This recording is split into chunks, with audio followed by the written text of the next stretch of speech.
Welcome to Beneath the Wing. Just like air passing over the wing of an aircraft provides lift, the people we meet can also give us lift in life by sharing their stories of strength and success, connecting us all.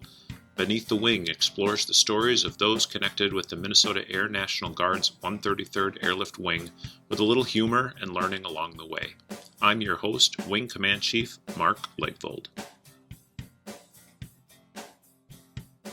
Joining me today on Beneath the Wing is retired Brigadier General Greg Haase.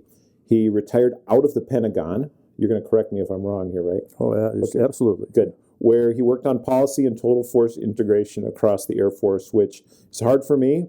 So he's going to explain that to me here pretty quickly. Most notably here at the 133rd, he served as our wing commander from 2006 to 2013. He's also the go-to guy for all things regarding our storied history here at the Wing, where we are celebrating our 100th year of federal recognition. So, General Haase, welcome. Thank you. It's great to have you here, Chief. Yeah. This is going to be fun. You graduated from North Dakota State University in civil engineering, and shortly after that joined the Guard up der. Is that how you say it? Up der? Up there in Fargo. North Dakota. Okay. Yeah. What led you to a career in the military? You know, that was a kind of innate sense that I wanted to do something to serve. And, you know, Dad was in the Army and my uncle was in the Army. And, you know, I had this crazy thing to go maybe fly helicopters. And so I was actually in Army ROTC. And it was fun. We were doing rappelling and we were doing, you know, all the crazy stuff you do as an Army soldier. So I did 2 years of that. And then I was, being a civil engineer, I had the surveying classes behind me by then. And I went to work on the highway department that summer as an intern. And I'm talking to an individual out there, like one of the project supervisors, and said, yeah, I think I really want to fly. Just, you know, my dad and uncle were both in the Army. I think it'd be fun to go fly. I really don't want to live in the mud and live in tents. I do that for fun to camp, but I don't want to do that for like a living or anything. And so he said, well, why are you thinking about the Army? Why don't you join the Air Guard? And that was like the first time I ever heard of such a thing. And he said, yeah, no, there's an Air Guard. We call it Happy Hooligans. And I was part of the unit for 20 years. And they're right down here at Hector International. I go, really? And so sure enough, I went down there and I was talking to one of the recruiters, Ron Wasford. I still remember his name. He was a great individual. And he said, well, yeah, it'd be nice. He said, I think about everybody that joins the unit wants to be a pilot. So, you know, that's good of you, but, you know, get in line, you know, and most people to get in line have to be enlisted first. Mm-hmm. I went, oh, well, sure, that makes sense. Well, how do I get enlisted? You know, let's do this.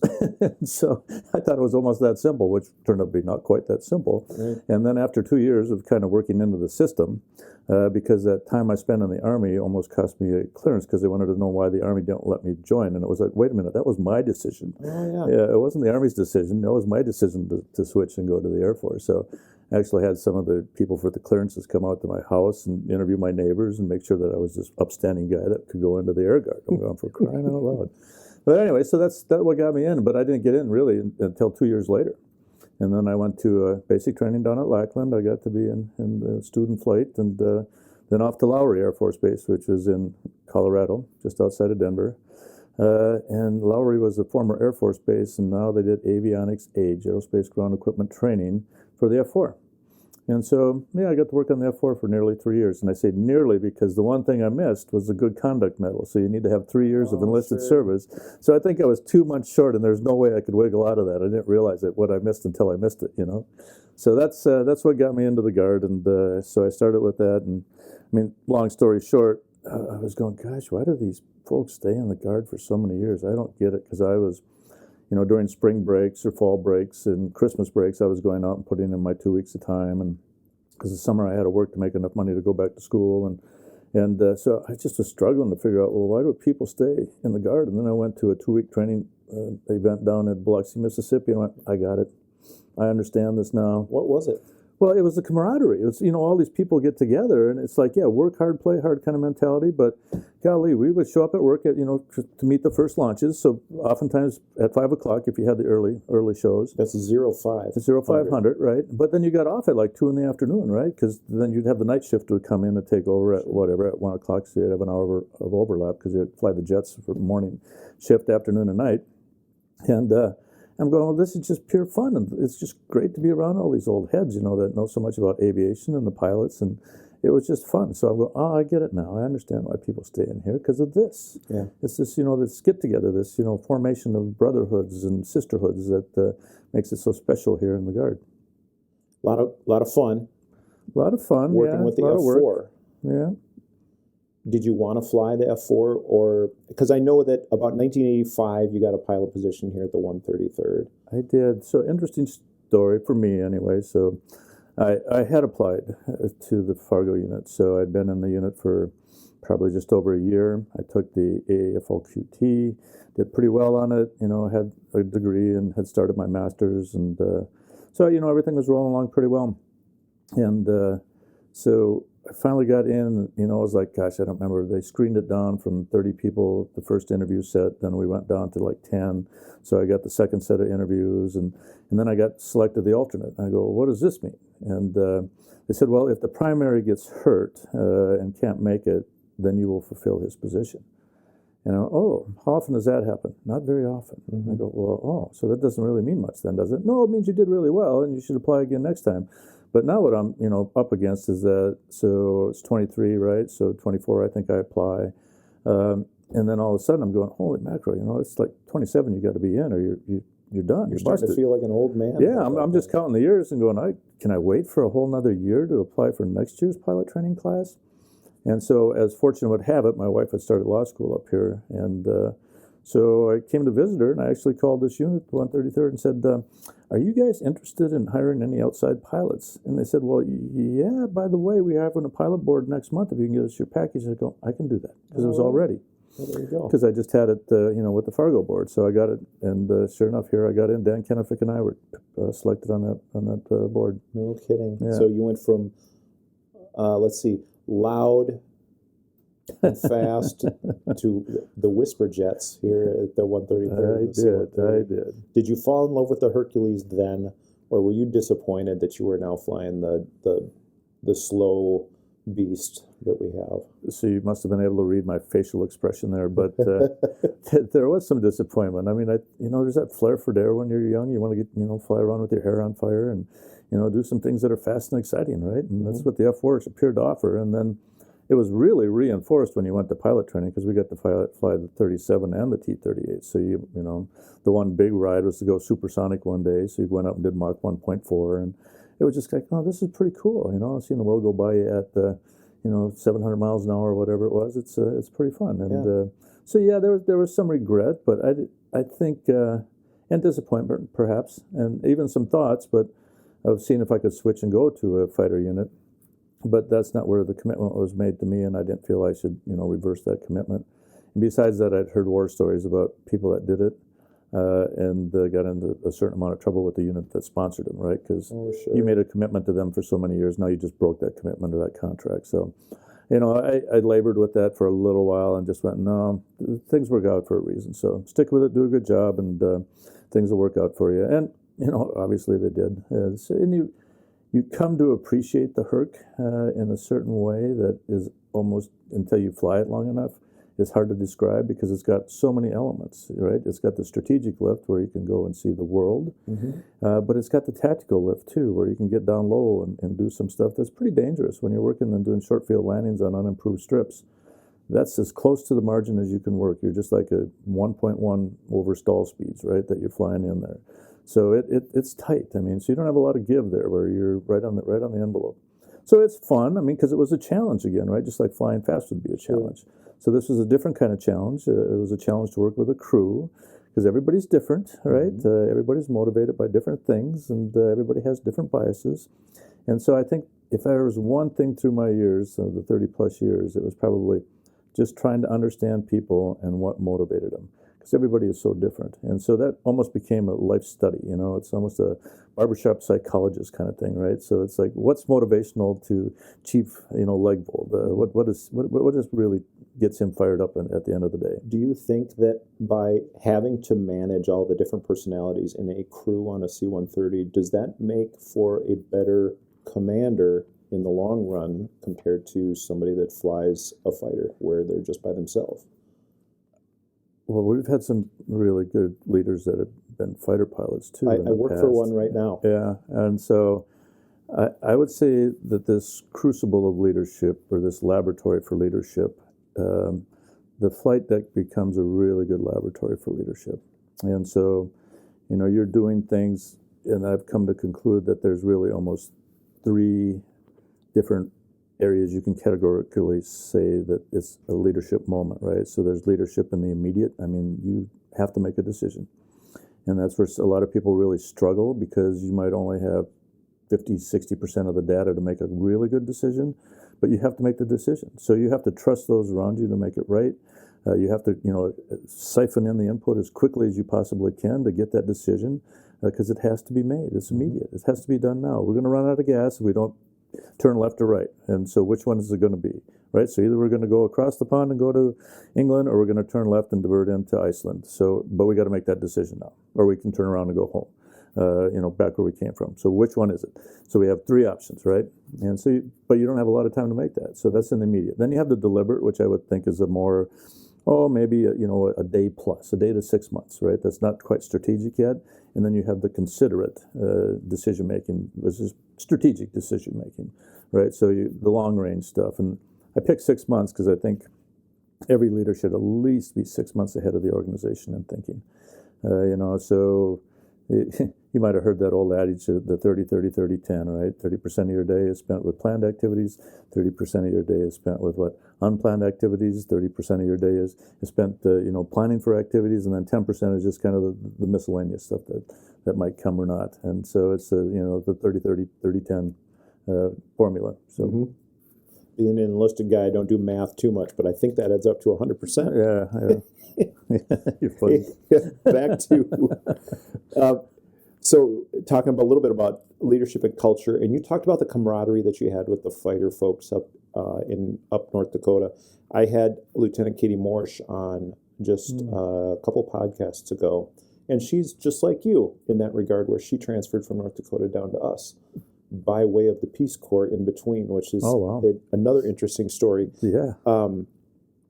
Did you find the culture of the 133rd with the C-130s a lot different, or very similar to the culture of that fighter wing?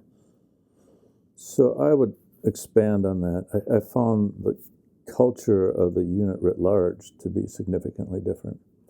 So it was a tight band of individuals in Fargo, and I don't remember what the number of pilots were, but it was probably 40 or less. So that was it. That's the flying squadron, right? And then you have the support people that go with it, from the life support to some of the other folks that are there. But when you came to Minneapolis, now you had all the enlisted force with you, the loads, the engineers, and you had the NAVs, and you had the aeromeds. Mm-hmm. Which was altogether a whole different culture, right? So now you had this mass of people. I mean, there's, instead of just 40 people in a squadron, there's really the 100 and the 100, right? So 100 in the aeromeds, which they were a flight then, but they're squadron now, and 100 in the squadron. So all of a sudden it was just this huge, growth of, flyers wearing flight suits all around. Where in Fargo you would see just a handful of guys at any given day, and most of them just at lunch or walking around on the way out to the jet. And, I worked inside a lot. I would go out and help the folks. We called it walking the dogs, because they had the old inertial nav systems. And so you'd have to calibrate them by, walking the jet in a circle, in essence. So you had a tug and you walked it in a circle, and then you calibrated it.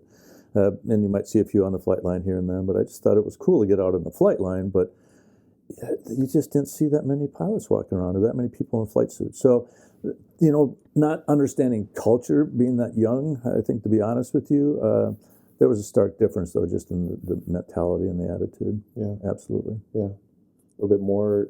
Would you consider the commanders and the officers here to be a little bit more down to earth because they work so much more with the enlisted folks, or is it, what's the big difference?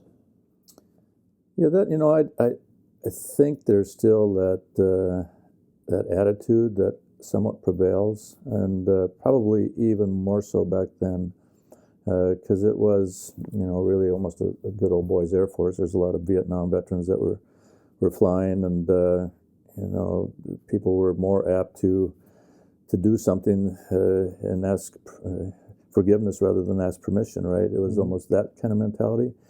And so I think that's a comparable denominator, certainly between, the fighter pilots and the pilots here.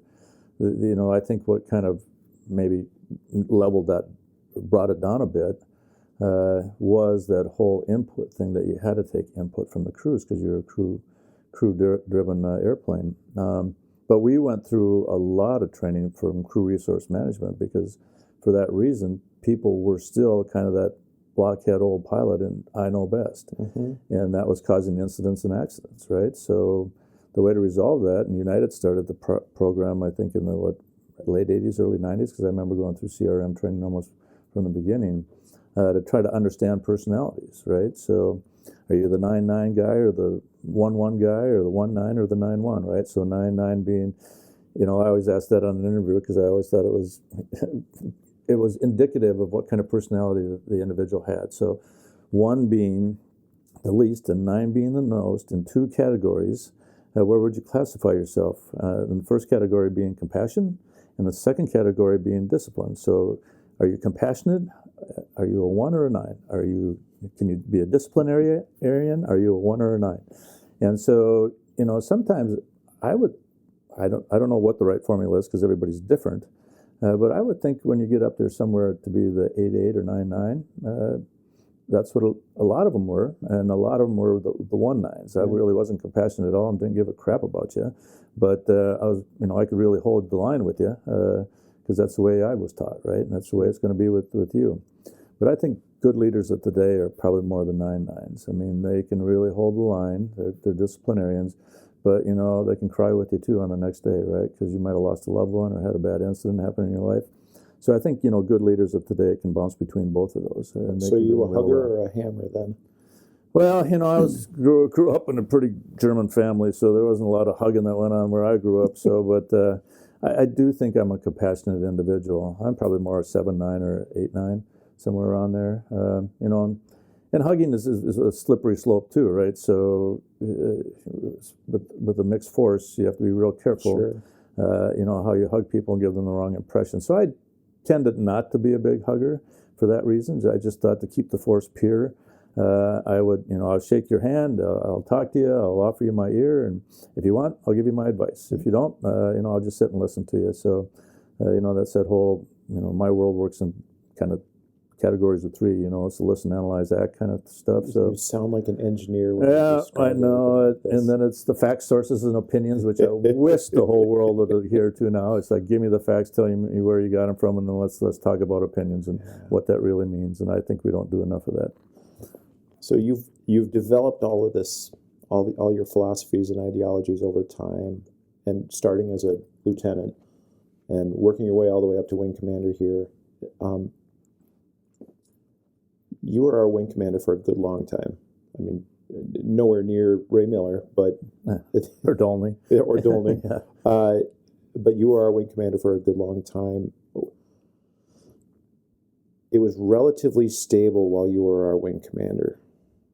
Is that a factual statement? Don't ask me for my source. I'm just going off my opinion.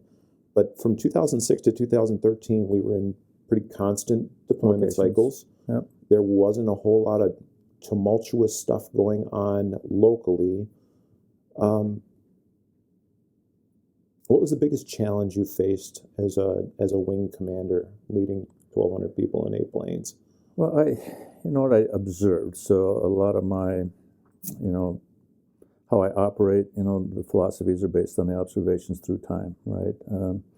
And I found that, all the different psychologists I've talked to or in the books I've read concerning it, I'm consistent with what's been, academically determined. I just use different words because I don't have the right academic training to say what it academically consists of, right? Okay. And so I think I look back at the philosophies gained through the years. Based on those observations, I don't know a good or better way to really, enlighten the audience. But I think if you're walking with your eyes wide open, you can take an awful lot in each and every day. And I would encourage people to do that. It goes back to where we just discussed the Listen, Analyze, Act, right? Mm-hmm. And I think my dad probably gave me that perspective early on. It's like, no matter how much you don't respect somebody, always take the time to listen to them. And so I hope through my years here as the wing that I gave them, the heartfelt impression that I was listening, because I was trying to hear people and what their issues were. What was the hardest part of that was your question in essence was probably to get people to talk and be comfortable with you. And so As wing commander, you have people talk and be comfortable with you. To talk and be comfortable with me. Sure. And then remember what we said too, being a disciplinarian, I'm not the real huggy guy, but I'll certainly, smile with you and laugh with you and we can have a good conversation. So I would send the chiefs out, the command chiefs, and I called them my wildcatters. Because I couldn't necessarily get in and sense if something was good, bad, or indifferent. If there's a commander, or if there's a chief that gone rogue on me, I would be shielded from that. I felt, and I could get in and I would sense something, because if people aren't talking to me, then I'm going, well, what's going on? Why would somebody be scared to talk, right? Why wouldn't they just open up and say, hey, boss, or hey, colonel, I think this is, we're deploying way too much, or the deployment cycle's killing us, or boy, what are we going to do? How do we fix this? When do we get out of this? What do I tell my new recruits that are coming in? Does this go on forever? So if I wasn't getting those kind of questions, then I'm going, well, there's something peculiar here. So I'd send my wildcatters in because there seemed to be an honest broker piece with the command chiefs that could get into the enlisted force and go, what's going on? Well, the shirt's been telling us this. Yeah.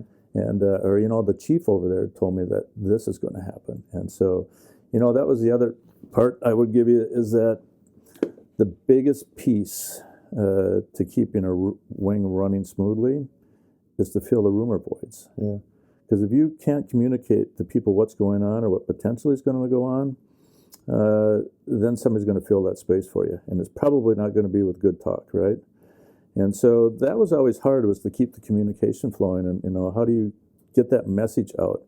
And regardless if you did, I was, again, on theories of three, and unfortunately the people close to me heard that message at least 3 times, probably going into a drill weekend.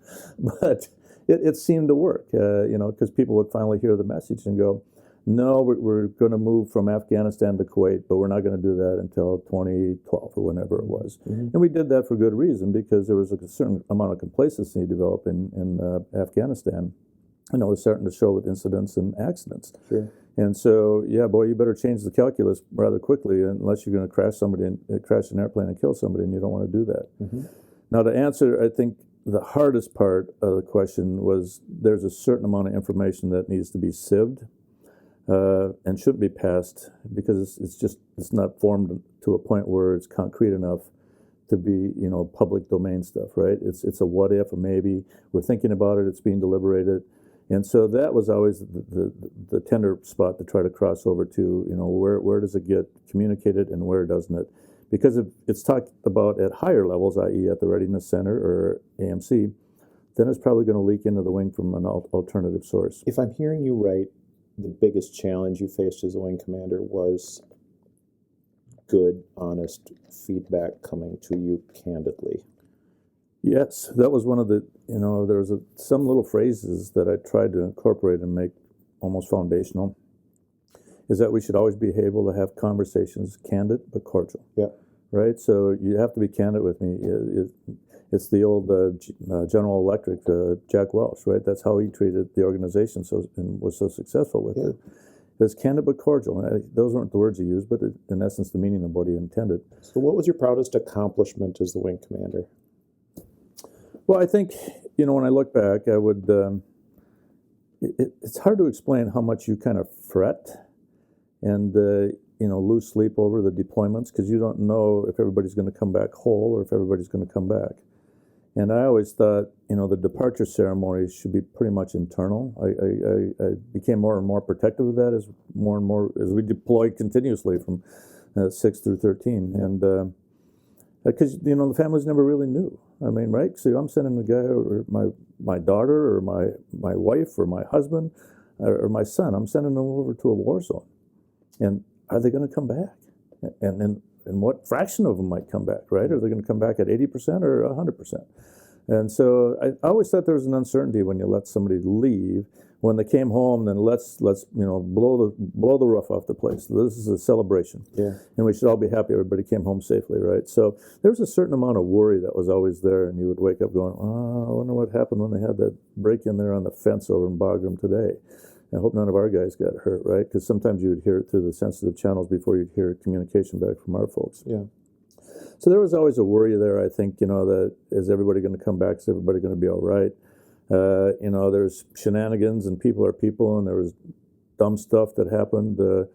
Sometimes we termed it adult daycare, right? That's all it really is there's a bunch of kids out there that are going to do dumb stuff, and you have to police them up at the end of the day, and hopefully it's not too stupid, right? Right. And I remember when the WISO, I think it was Ann Todd, and we were going through the sexual assault, and she was the sapper at that point, and when I heard of something, we acted swiftly, but we didn't do it and broadcast it to the wing. Right.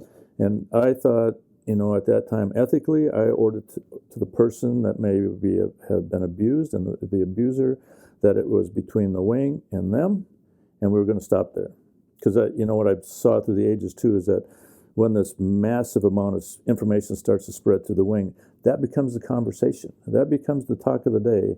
And we're not talking now about how do we safely deploy and how do we maintain, our vigilance and what we're doing on the flight line today, and how do we correctly operate in communications environment if we're so distracted by the other stuff that's going on. But she said, no, you need to tell them. So we did. And I think it went over well. I think there was 4 instances at that time where we just said, hey, you won't see people here, you won't know why, but I'm telling you, they did a despicable act, and I'm not going to tolerate it. Yeah. And so the point was, she wanted to make sure that everybody knew that there was action that was being taken, if you were working on the wrong side of what was right. Yeah. And so we did. There's one point, and Kevin Roach helped me out a lot on this, on a different subject, so I'm defaulting back to where we were talking about the hardest parts of the wing. So in that same vein, there was times, where there was issues going on larger than the wing, congressionals that were being administered, IG complaints that we were being dealt, just it was a litany of things, right? So it's always something going on. We're feeling that now. Any wing commander, well, yeah, you're sitting right next to the decision makers, and you're giving them the guidance as to how do we do the enlisted force. It's a simple thing. I'm going to get back to it eventually, but the simple thing, I put together kind of a panel of officers and a panel of enlisted, and the vice headed the officers and the command chief headed the enlisted, and it was to review enlistments that needed a waiver. And I had to force people to give me input, not just to throw this thing on my table and go, well, this individual has a big tattoo on his arm, really sharp though, did it years ago, wants to get in the unit. Do you want to take him? Well, I don't know. Do I want to take him? I don't even know the individual. So I had to create these 2 boards to kind of review people and give me a recommendation. Do I sign off on this individual or not? And I thought they did a great service, because they did actually deliberately go through and go, yes, and strike through or strike out this individual, or strike in or strike out. So, that was helpful to force input back to the wing level. The one piece that, absolutely, I think I kept it kind of confined. We, along with the 934th, had been threatened for closure. So there was it's the Iron Majors thing, and I saw it at my time in the Pentagon. So we need to make a decision at the C-130 levels. The force structure is too high, and we need to draw down 16 tails. And we heard that those units in Minneapolis don't get along. So why don't we just shut down Minneapolis, and then we get 16 tails, 8 from each, the reserve components, the Guard and the Reserve. And so we fought that for a period of time. In fact, our 2-star liaison, I won't say his name, at AMC, I said, I don't know why you'd want to shut down a unit that can recruit to 110%. When we were asked to, we did. Yeah. It's uncomfortable at 110%. I always thought 105 to 107 is probably the sweet spot. 103 to 105 is a good spot as well. Anything below that, it's a little iffy, right? So then you can fall below 100 too easily. So there was a lot of behind-the-scenes talk that went on, and then Kevin Roach, we got together and we had all these planning teams that came about and did the what-ifs. And that was to kind of, make an informed input again back to the wing as to what could we accept as a mission. So we went through all the deliberations of J models and the future airlifters and C-17s and, or even being shut down, and how could we manage that? And how would that work? And so it was kind of interesting because I think we had 4 or 5 different, options for flying options. And then we had one team that was working on any combination thereof. So you be the wildcatter in this group. You kind of sit in on all 4 of these other groups, and you listen to them, and then you come up with a 5th option. Maybe it's a combination or a blend of the other 4. But at the end of the day, give me that input. What should we be? But anyway, so I think it consisted of, so we briefed the tag on it, of course, and the tag briefed the governor. We went and made our case for why. Why would you shut down the 133rd? Right. Why would you take these airplanes? And so after, I think it was probably 6 months to almost a year, somewhere in that time frame, that we started to get the positive feedback that no, you're gonna keep your C-130s, and your MC rates, your recruitment rates, your location, the way you can recruit to the medical fields, because we started to look at every different pocket in the U.S. has a skill set kind of centric to them, right? So the SCADA stuff, how do we protect our networks and infrastructure?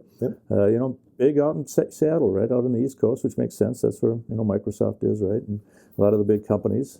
If you looked at a lot of the other, like the internet stuff, kind of surprised me. Some of the cyber strengths down in New Mexico, because they have all the the skunk works and all the stuff down there. So they have all the high end corporations to kind of funnel through them. So we have this really high level of medical expertise here in the Twin Cities, which is hard to find, which is why we have the surfing, which is why we have it's a perfect place for an aeromedical evacuation unit tied to C-130s, and not just one but 2. Because the reserves are fully manned too. So now, when you combined our efforts, what the reserve and I actually did, and Daryl Young was the wing commander over there at the time. Well, Daryl, let's see how many things were joint. And when Johns came here, the 4-star from AMC, we were bold enough to say, we were an association before associations were vogue. We just didn't know it. And if you looked at us, we're right now easily operating 25 to 30% cheaper than if you had 2 independent C-130 units, just by what we share. So we don't have redundant test equipment because we are our own redundancies. We don't need another, landing zone or drop zone because we share landing zones and drop zones. And by the way, if you looked at, the Air Force Joint Use Agreement that we have with the MAC, we're operating at like $4.2 million cheaper than somebody like Duluth, who has to pay for their own fire department. And so we are a bargain every way you look at it. So I don't know why it would even be a consideration to shut down the wings. And the Guard still continues to, even with the reserve, we still continue to be a big bargain. I'm going to reintroduce you. We're going to take a break and then come back. I've been talking with retired Brigadier General Greg Haase. We're going to get back in just a minute and talk a little bit about history, and then a little bit more deeper dive into the man, the myth, the legend, and our former wing commander. So stick around. This is Master Sergeant Rodney Gaddis, Recruiting Flight Chief for the 133rd Airlift Wing. The 133rd Airlift Wing has an open production recruiter position we are looking to fill. We are looking for someone who is enthusiastic, self-motivated, and enjoys sharing the great things we do here in the Minnesota Air National Guard. If you are a senior airman through Tech Sergeant and you believe you have what it takes to recruit the brightest and smartest, please consider applying for this great opportunity. This position closes 17 May 2021. For more information, please visit minnesotanationalguard.ng.mil. That is minnesotanationalguard.ng.mil. Click on careers and click on full-time jobs. I've been talking with retired Brigadier General Greg Haase, and we've been talking a lot about history out here at the wing and some of the challenges and successes he faced and had as a wing commander. But you do a whole lot more than that. Since you've left us, you've kind of come back and found a niche being the go-to person for all of our wing history. Yeah, the centennial is a once-in-a-lifetime event, right? You only get to celebrate being the first of something in the 100-year celebration once, and so we thought we should really do it right. And so we have formatted a book, and we're trying to complete that. And so I've really gotten to, rehash the history, and we were so fortunate that Eva Miller kept such meticulous records of what General Miller did through the course of his career. So that is just an open book in and of itself. So you can go there, every newspaper clipping, how prevalent we were in the 1920s and 30s. And, there's all these little interesting nuances that surround that, and I'll certainly share some stories with you, but I think the first you almost have to start with the inaugural flight in 1920. So, and it's hard to put people in an open air cockpit unless you fly an ultralight or something of that regard. Right. But how exposed you are. I mean, just the elements, right? So take us through, and I'm glad you bring it up, because, if I'm listening to this and I've never heard of the 133rd, and I really don't have any idea about our history, how did we get to that point even? So the Militia Bureau put out a flyer saying that they were going to allow ancillary units in the Army divisions. Auxiliary units is actually what they termed This was back in This was in 1920. 1920. Yep, they were going to allow auxiliary units in the Guard units, in the divisions. So you almost have to back up a little bit further. So we are the first federally recognized National Guard flying unit in the country, federally recognized. The first organized flying militia would really go to New York, and they had actually organized a militia to fly airplanes, because every state is different. Some had organized militias, and we didn't at that time. But when we got that circular, there was, three men, T. Glenn Harrison, a reporter for the St. Paul Press, and then Major Miller and Lieutenant Colonel Garris, the Assistant Adjutant General, sat down and said, well, hey, why don't we take advantage of this auxiliary unit, and we'll organize this under the auspices of this flyer from the Militia Bureau. So they did. And shortly thereafter, in July, so it came out in June, and in July they held their first muster. And they borrowed stuff from the St. Paul Armory and, different Army units, and, started building this team. They worked through this now July, August, and then the September, right? So these were about that patient of men, right? So this has almost been 3 months. We've got no traction on this yet. What in the world? We got to make a trip out to Washington. And they couldn't just send an email out to DC. Oh, gosh, no. And, Western Union, we got a lot of telegrams. Yeah, they were sending telegrams, but no emails. Phone service was very, very sketchy, to say the least.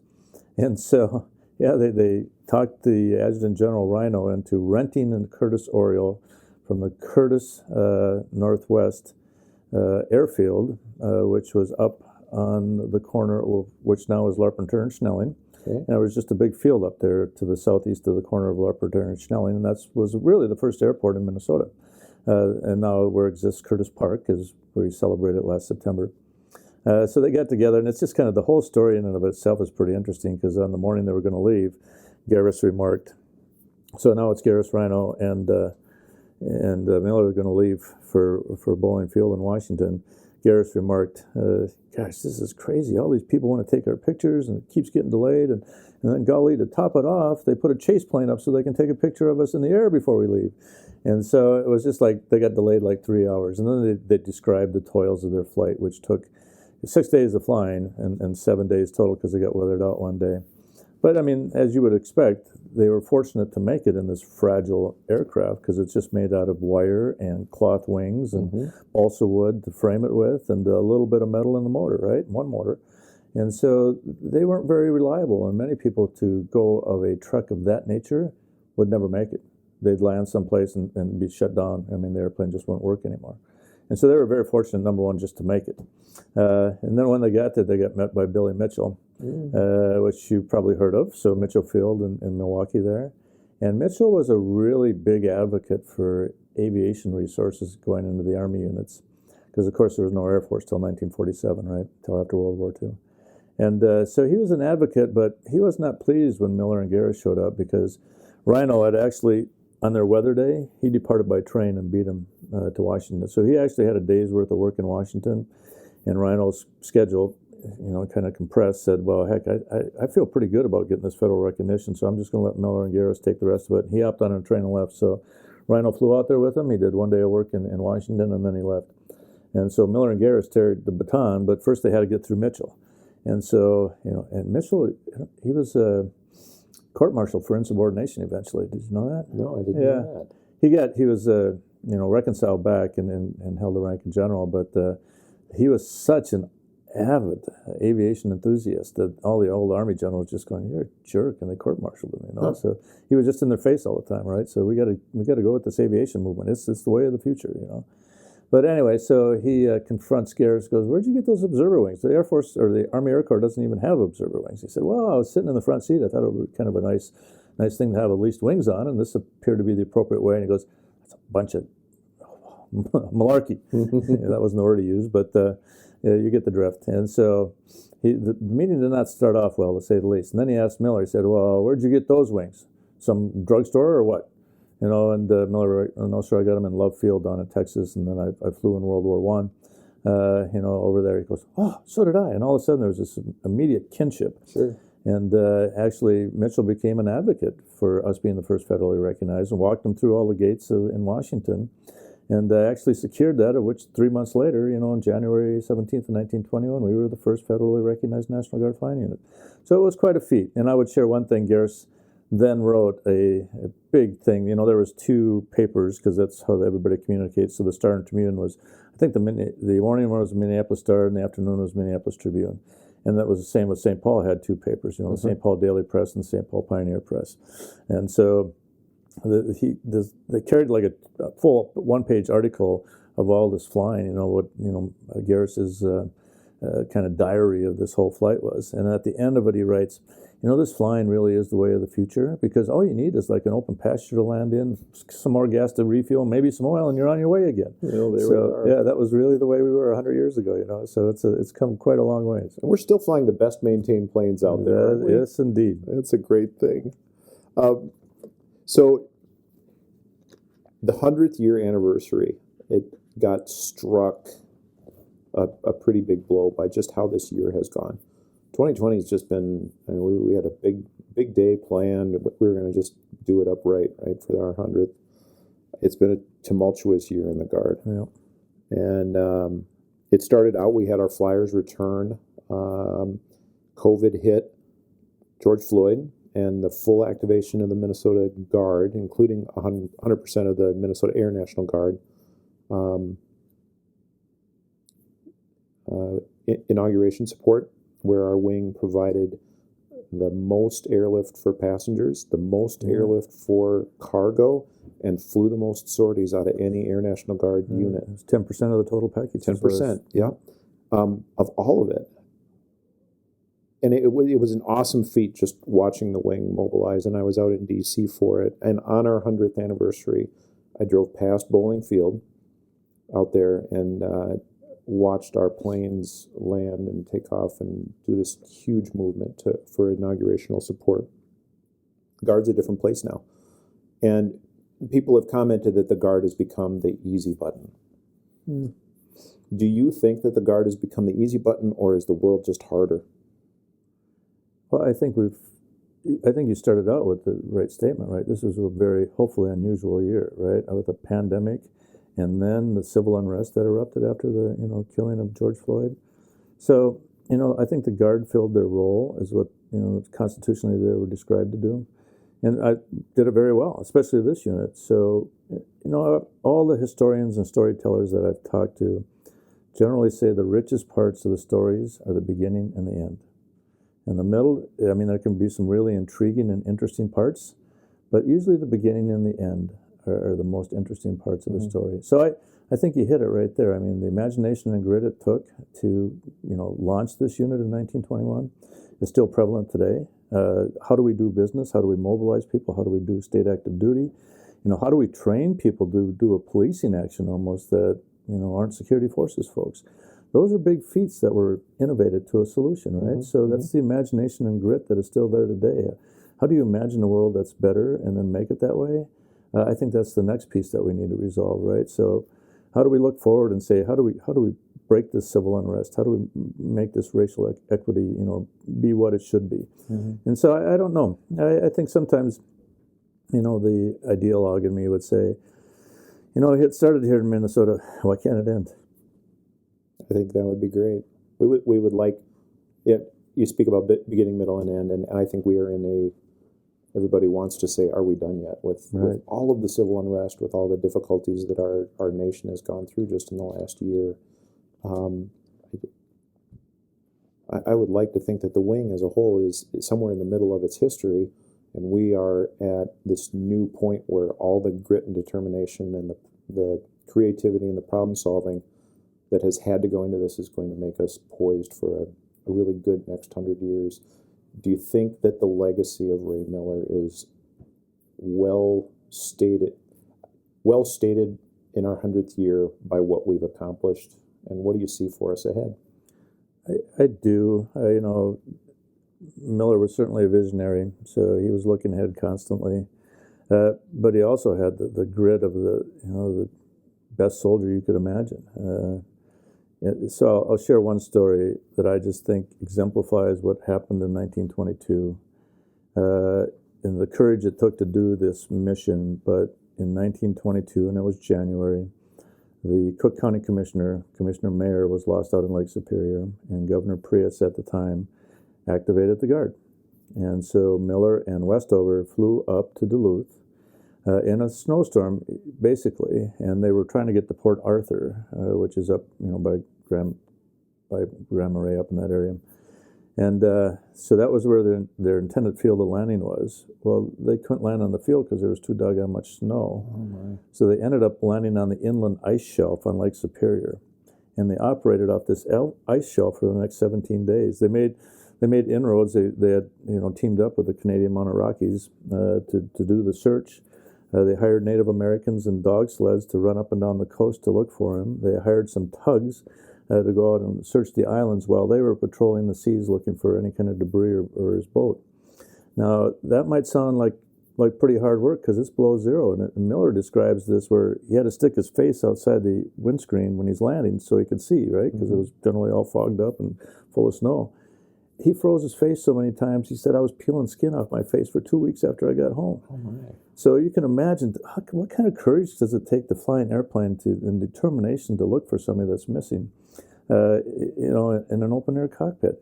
Well, to top it off, the story only, I think, gets more intriguing is that, well, their search was futile. They never did find the commissioner. He was lost in Lake Superior. So they're heading back to Duluth. And it was so cold, their engine was freezing up, and they were getting low on gas, and they had to land on Lax Lake, which is just inland from like Silver Bay. Mm-hmm. And so the difficulty, of course, is that I don't know how much snow is on the lake. I can't see the ice shelf there. It's snow. So if I land and it's too deep, I'm going to flip this thing over, right? Unfortunately, when you're landing, you're in a nose-up attitude, which makes it a little easier. So they were fortunate enough to land. And then they went to shore when they saw these lights over there in this trapper's cabin, and he called them Finns. Yeah, these Finns were not very happy to see us. Mm-hmm. And they were probably, just assumed that we left, but we had to make the case that we were here to stay. And it probably helped that we each had a revolver on our sides to convince them that was the right thing to do. So these Finns obliged, and they spent the night there. But then the imagination and grit the next morning. So the engine is completely froze. Miller describes this. I'm hanging on the prop with my full body weight, and it's not moving. It's completely froze. Because, they had plugged it in with some kind of heaters when they were up on the ice shelf. But here, they had no such thing, so they took some rocks, and they heated rocks on a fire on shore. And with 2 sets of flyer's gloves, they carried the hot rocks and put them underneath the motor and on top of the motor to try to heat the motor, which they eventually did. And in the meantime, they took some old gas, and they strained it because it was full of rust and sediment and put it in the motor, because they were almost out of gas, as I said. So they got the motor running, but now there's so much snow, and you're on more of a nose-down attitude when you're taking off. They were plowing snow with the props, so they had to stop it, and they, tamped down with the help of the trappers because they wanted to get rid of them. They tamped down a path out there so they could eventually take off.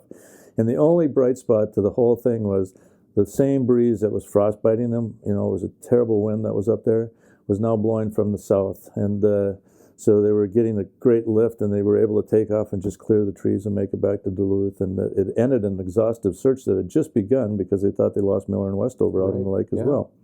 So I think that kind of courage, that perseverance, that all translates to today. And it speaks loudly to the airmen that went down and defended our streets and, helped with the pandemic and defended our inauguration and defended really our systems, right? Our systems of justice and righteousness. So I think it speaks loudly for what the wing is today. It's a good thing to be a part of. Absolutely. And we all have this part that connects us to that. And it's nice to be reminded of where we actually came from as a wing. Every so often I'm with the just how many people came before you, came before I did, and had that same kind of grit and determination. And we show up in our air-conditioned office and then complain when the heat's not working, or vice versa, like today.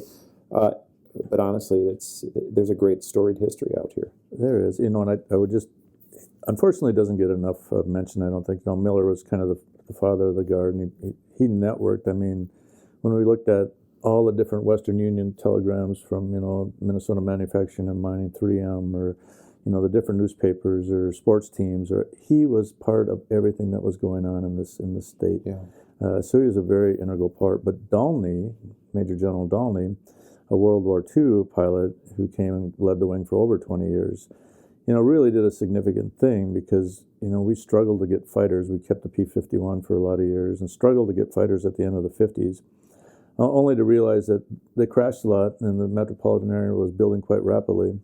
And it would be very, very tragic to crash a jet fighter, especially with a nuclear-tipped Genie missile on it out in the population base here. So he made a case to go global and brought the C-97 into the wing. So that, just knowing and having worked with other units that have transitioned from fighter jets to airlift, it's a hard transition. Yeah, it's a whole different, as we talked earlier, and the cultural shift that has to happen. Going from a single-seat airplane to a multi-seat airplane, it is a shift. But he did that, and probably doesn't get enough credit for it in a lot of regards. But here we are today, still flying. Here we are today. There was great big planes. There's an interesting phenom, and some of it good, some of it not so good, but every year that ends in one seems to have some significance for the wing. So 1921, we were founded. 1931 was the largest aerial demonstration ever put together to date. And all 17 Guard units were led by Major Miller, where we had 54 airplanes out with the 600 and some from the active duty. And they did aerial demonstrations out of Wright Field in Ohio. So, and Miller was recognized by General MacArthur at the time as being, this really credible leader.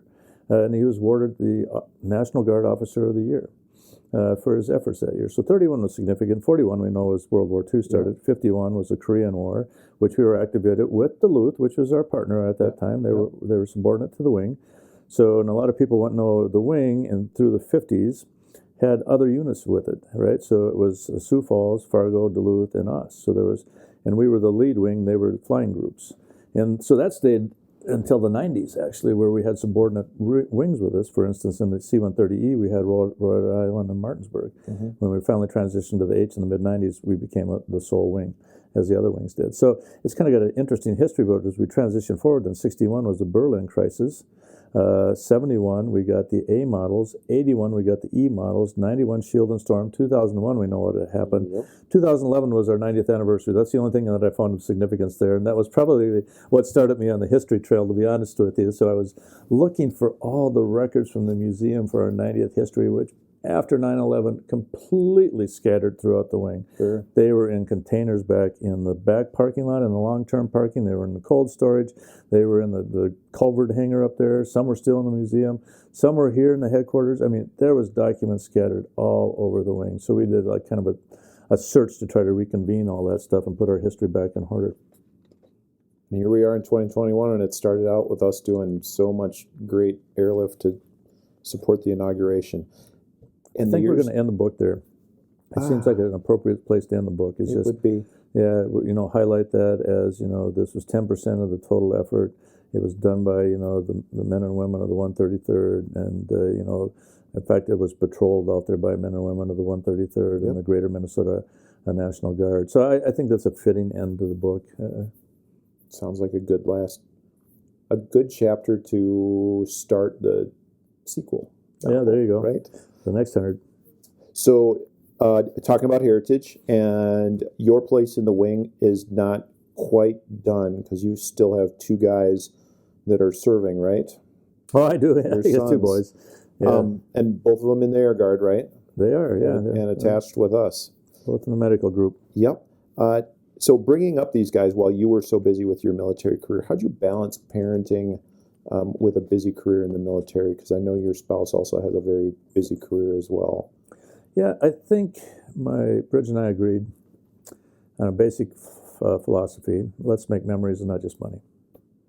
And so we kind of carried that through, and every time we'd have to look at each other once in a while and go, hey, remember that? Let's make memories and not just money. So let's not work all the time. Let's take the kids and let's have quality vacations. And they hated me for it, but someday I'll get them digitized. At the end of every summer, we would kind of sit down and do a quick little videotape going, what's your greatest memory of the summer? So was it the trip to the Boundary Waters, or was it we rented a houseboat up on Rainy Lake and went over to Sag up there, or, was it the cabin that we rented on the Whitewater chain, or, what was it? And I think there's things that you always compensate for, right? So if you're, what I would tell folks, the one thing I couldn't have done if I was an airline pilot probably was to coach my kids in baseball, because I could kind of regulate my, commitment out here to where I could actually coach both boys in baseball. So I was with them every night from May until almost July, short of a few nights, of course, that you had to go somewhere, run out to D.C. And by the time I was the wing commander, they were pretty much, into the high school programs where I wasn't coaching. So I think it was kind of a balance of, being there, and oftentimes you both couldn't be there, right? Because if you go your separate ways, you kind of, we always thought, well, Thursday was a nice night to have kind of a get together and look forward into the next week. So, when we put the kids to bed, maybe at 9 o'clock on a Thursday night, we'd sit down and have a glass of wine and go, well, what's next week look like? So is there any big stuff that needs to be done? Any things at school that we both need to go to? So I think it was prioritization and management, but it was, making memories and not just money. That's a great way of looking at that. Okay, let's do some quick answers. So I'll remind you of the rules. Okay. It's hard for me now, you understand, right? I know. Okay. So I'll ask the question, and it's a one-word answer, and then I'll go on to the next one. All right? So we do it pretty quick. Wow. You ready? Okay. One-word answer? One-word answer. I'm getting an engineer to do a one-word answer. This is going to be a major feat. So I'm kind of a rehabilitating engineer. I would never say I was totally rehabilitated, but I'm a rehabilitating engineer. Recovering and rehabilitating. So how many step process is that? Oh, it's at least 12. It's certainly at least 12. All right. Yeah. I don't know what step I'm in. I can't tell you that, but well, I've gotten better through the years. If you're an engineer, have you admitted you have a problem? That's why I'm rehabilitating. Or are you studying the problem to see if it... Okay, never mind. Yeah. Superpower you wish you had? Superpower I wish I had? I can't do a one-word answer on that. So sometimes I would say... Engineer guy, come on. You look back and, I always coach people, don't look back and wish you'd changed things because you never know what the outcome would have been, right? And so sometimes we always, I think, by default go, the first thing, if I would have looked back, I should have did this. But if I should have did that and I did it, what would the outcome today be? Because if everything's good, should I really have done that? So what is the superpower you wish you had? Any superhero? To not regret. Not regret. Okay. Movie that made you cry. Oh. So I'm kind of a Hallmark junkie when it comes to Christmas time. So, I'll well up over a good Hallmark movie. Fair enough. Sports figure you most admire? Oh, gosh, so many. Certainly those that set good examples for our youth. And so you can't look too far back. The Mantles and the Roos, they were good baseball players, but they had some terrible habits that I wouldn't want any of our kids to do today. So it seems like maybe the Michael Jordans of the world or the Kirby Pucketts. I think Kirby was a really good example. He was, he played the game hard, he played the game true, and he was an inspiration to those around him. Fair enough. One-word answer. Should North and South Dakota combine? No. Favorite hair band from the 80s? Hair band. Oh my gosh. There's so many of them. That's my era. And they're all good. I know. I was just, we drove back from Cleveland, and I was listening to 80s on 8, so all refreshed.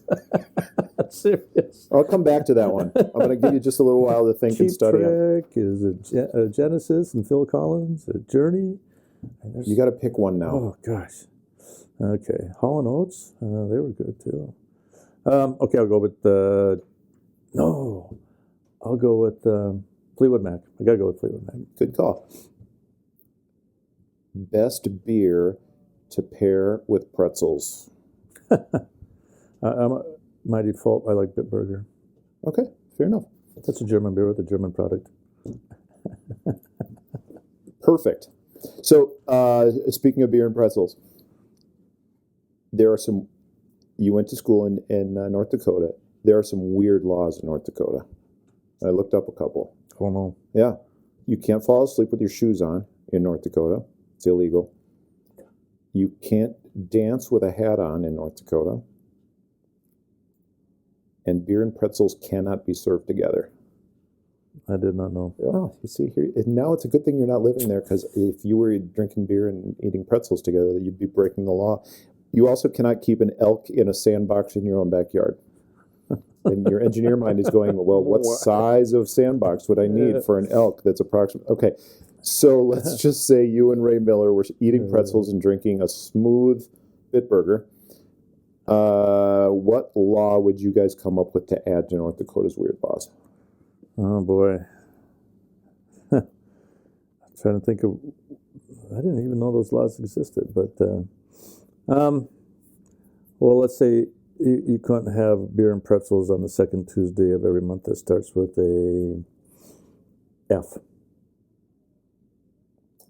The beer starts with F? No, the month. The month starts with F. Well, that limits it down quite a bit, doesn't it? Doesn't it? Good call. Yeah. All right, so you would change one of the laws to be less restrictive. Oh, I would, absolutely. Like that thinking. Be more risk ready there. Absolutely. See what happens when people eat pretzels and drink beer together.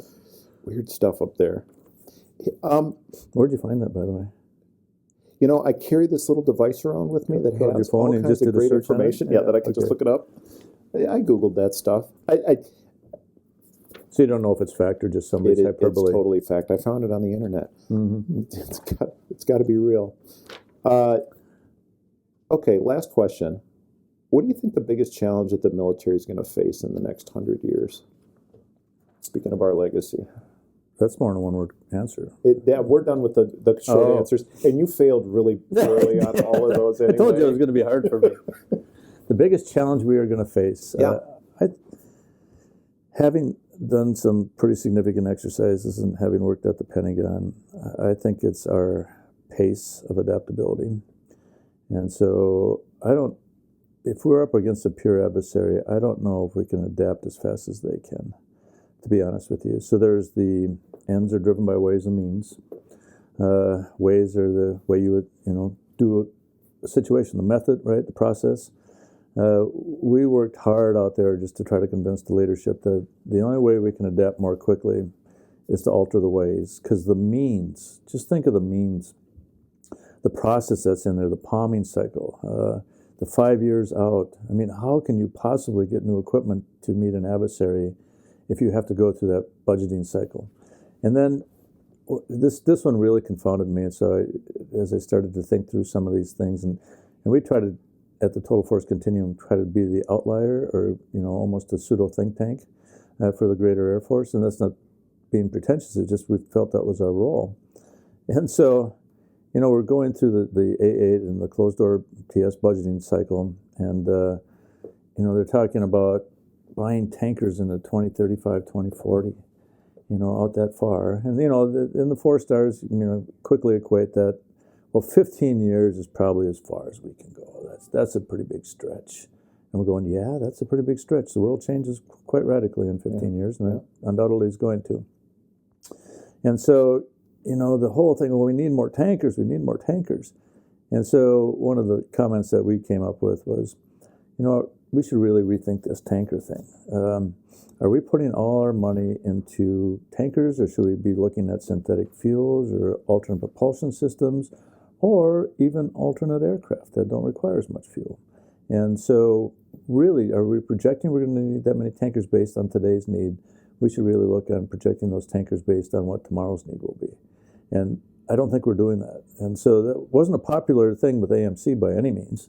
But it just, when you look at how, ingrained the thought processes are, it's hard for people to break out of that. So when I say, I don't think we'll be able to adapt as quickly unless we can break down some of those tiers and then have people more free thought.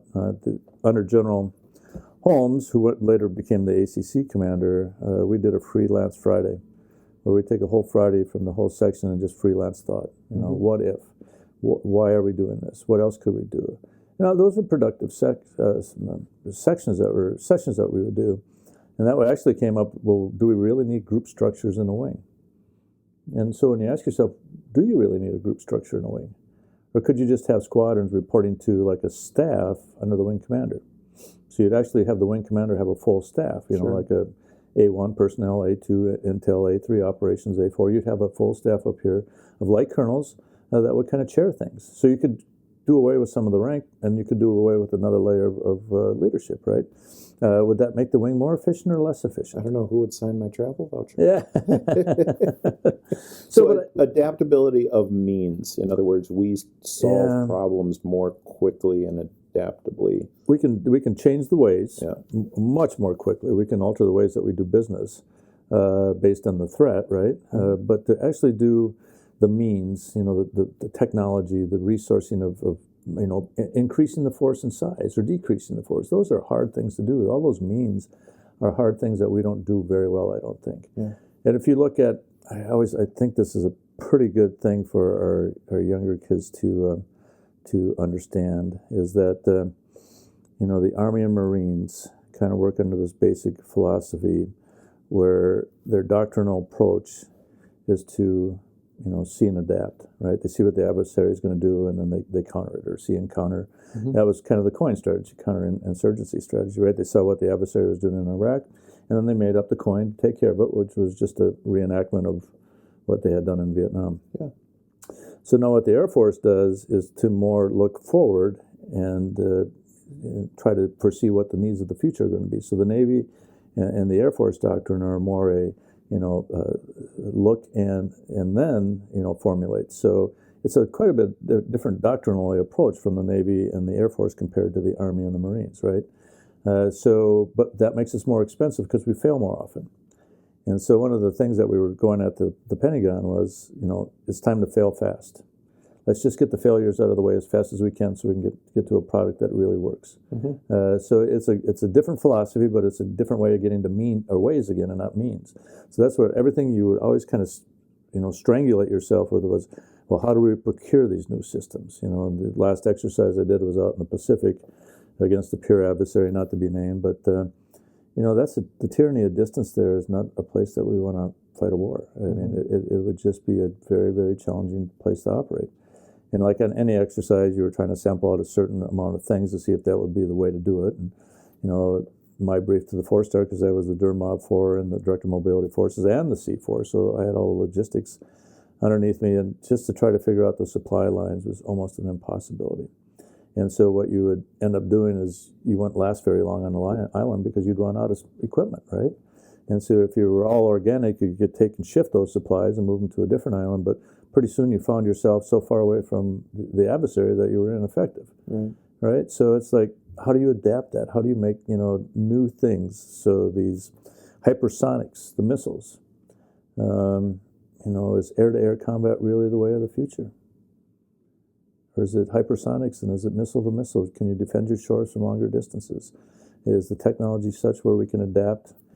There was a lot of big thinkers going, well, if we can beam down energy from the satellites, then we can have electric cars all day long because you can get recharged any place. Well, of course. Yeah, so if there's stuff that we can locate above us, and then we can operate much more efficiently as well.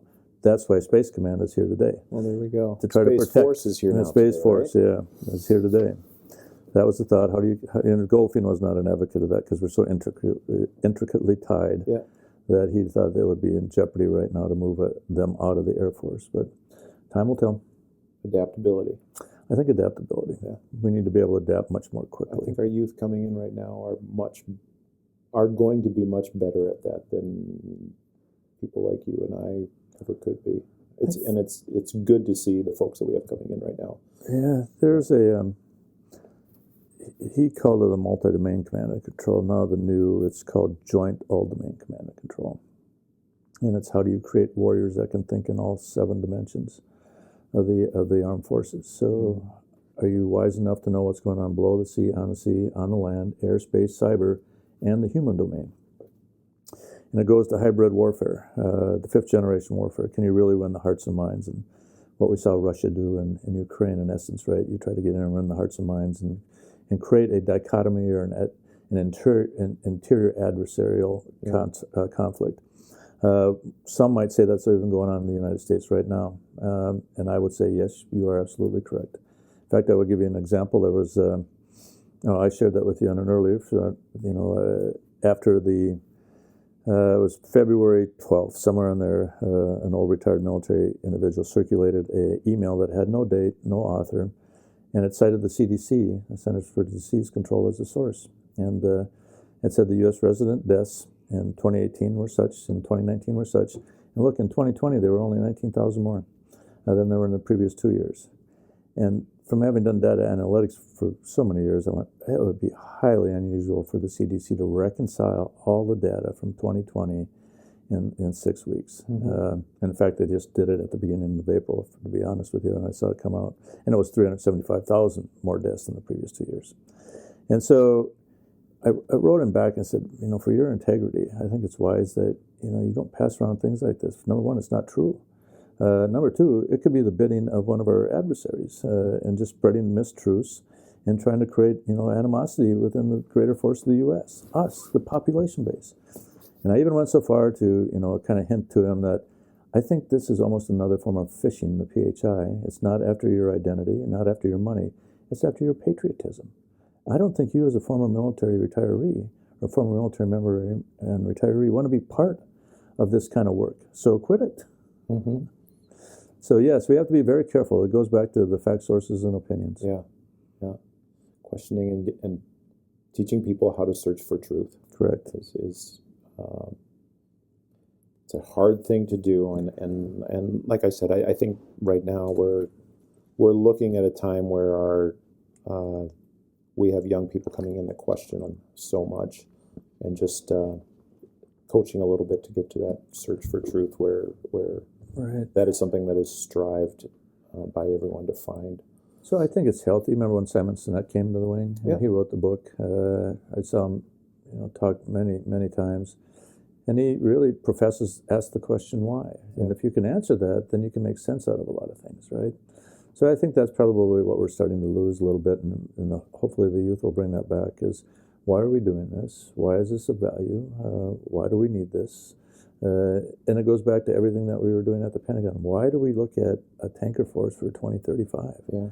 That needs to grow from what it is today when we have no idea what the technology is going to align to, and why won't we put our money into different, R&D and try to build, which we're doing. DARPA's great at that, the Defense Advanced Resource Production Agency. Yeah. But yeah, so that's another interesting thing. The DARPA had, since we'd done these medical exercises for so many years, realized that a pandemic was inevitable, and we were not prepared to fight it. Right. They had over 10 years of research on this mRNA.